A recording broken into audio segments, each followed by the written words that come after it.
Hey folks, what finger you start a scale with will play a big part in what shape you're naturally inclined to play that scale with. Let me show you what I mean. If I'm on the 6th string and I'm thinking of a major scale here because that's the scale that all other scales are measured by. So if I'm on the 6th string and I have my middle finger and I want to play a major scale, I'm going to tend to play it like this. And then from there I can continue. And that is the E shape. If I start with my index finger, I'm more inclined rather to go like this. That is still the E shape, but now I'm here, which leads me to want to get into this D shape.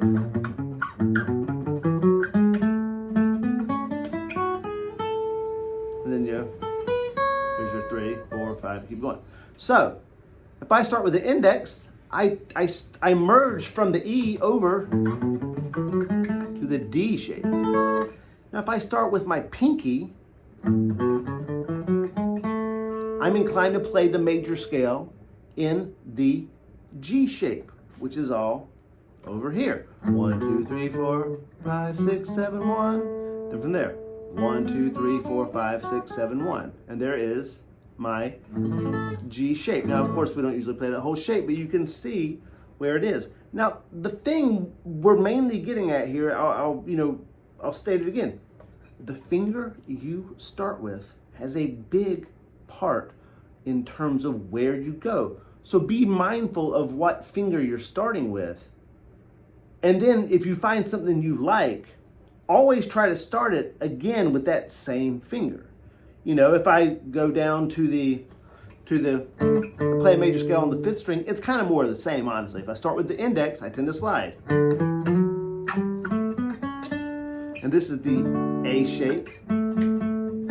Getting here, back 1, 2, 3, 4, 5, 6, 7, 1. So this is the A shape. But now, since I'm here with the index here, the A shape is followed by the G shape. I kind of want to start getting into the G shape now. Now I'm in G shape territory. Whereas if I started with my middle finger, I would have stayed all down here. This is D major scale, I'm starting on D. Then from there you go. Now I'm back A, then I eventually merge back over here to the G.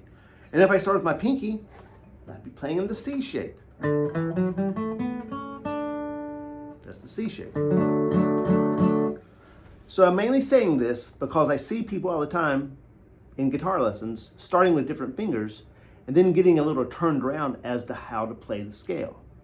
Be very conscious of what finger you're starting with, and then as you try to map out the fretboard, and I recommend you map it out using the chord shapes, you'll be better able to recall what you did and build on it and snowball on it, and that is the key to getting better.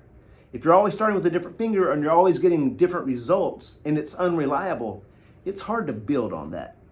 Anyway, I hope that helps, and I will see y'all soon.